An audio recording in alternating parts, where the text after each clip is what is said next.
ಗ್ಯಾರಂಟಿಯಿಂದ ಜನ ಸೋಮಾರಿ ಆಗ್ತಾರೆ ಅಂದ್ರೆ ನಂಬೋದಿಲ್ಲ ಅಂತ ರಂಭಾಪುರಿ ಶ್ರೀಗಳ ಹೇಳಿಕೆಗೆ ಆರ್ ದೇಶಪಾಂಡೆ ಪ್ರತಿಕ್ರಿಯೆಯನ್ನ ಕೊಟ್ಟಿದ್ದಾರೆ.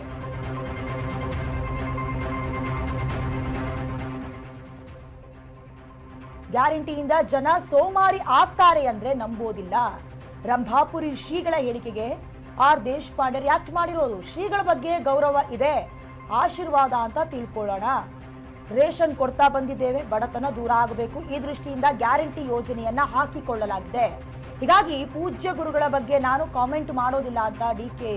ಶಿವಕುಮಾರ್ ಸಿಎಂ ಆಗಬೇಕು ಅಂತ ಹೇಳಿಕೆಯನ್ನ ಕೊಟ್ಟಿದ್ದಾರೆ. ರಂಭಾಪುರಿ ಶ್ರೀಗಳು ಹೇಳಿಕೆ ಕೊಟ್ಟಿದ್ರು. ಏನಂತ?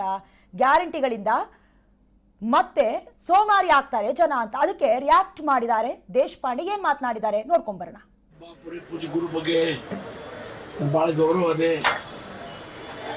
ಅವ್ರು ಏನು ಹೇಳಿದ್ರು ಆಶೀರ್ವಾದ ಅಂತ ನಾವು ತಿಳ್ಕೊಳ್ತೇವೆ. ಆದರೆ ಗ್ಯಾರಂಟಿಯಿಂದ ಜನ ಸುಮಾರಿ ಆಗ್ತಾರೆ ಅಂತ ಹೇಳಿದರೆ ಇವತ್ತಿಂದ ಹಲವಾರು ಮನೆಗಳು ಕೊಡ್ತಾ ಬಂದಿದ್ದೇವೆ, ರೇಷನ್ ಕೊಡ್ತಾ ಬಂದಿದ್ದೇವೆ.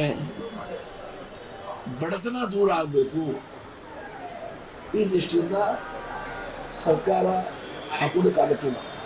ಈ ಕಾರ್ಯಕ್ರಮ ಕೇವಲ ಕಾಂಗ್ರೆಸ್ ಸರ್ಕಾರ ಅಷ್ಟೇ ಹಾಕಿಲ್ಲ, ಯಾವ ಸರ್ಕಾರ ಕರ್ನಾಟಕದಲ್ಲಿ ಭಾರತ ಯೋಜನೆ ಬಗ್ಗೆ ಅವೆಲ್ಲ ಹಾಕೊಂಡಿದ್ದಾರೆ. ಹಾಗಾಗಿ ಪೂಜ್ಯ ಗುರುಗಳು ಏನು ಹೇಳಿದ್ದಾರೆ ಅದ್ರ ಬಗ್ಗೆ ಹೆಚ್ಚು ಕಮೆಂಟ್ ಮಾಡ್ಲಿಕ್ಕೆ ಹೋಗೋದಿಲ್ಲ. ಆದ್ದರಿಂದ ಯಾರಿಗೂ ತೊಂದರೆ